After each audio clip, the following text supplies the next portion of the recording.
അസ്സലാമലൈക്കും. സ്നേഹമുള്ള കൂട്ടുകാരെ, നാട്ടുകാരെ, ഞാനൊരു കൊച്ചു കഥ പറയാ.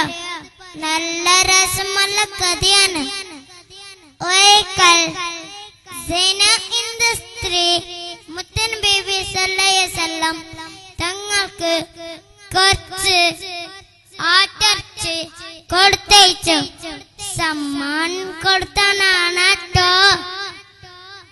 നബി സല്ലല്ലാഹു അലൈഹി വസല്ലം സ്വഹാബികളും വളരെ സന്തോഷത്തോടെ അത് കഴിക്കാൻ ആരംഭിച്ചു.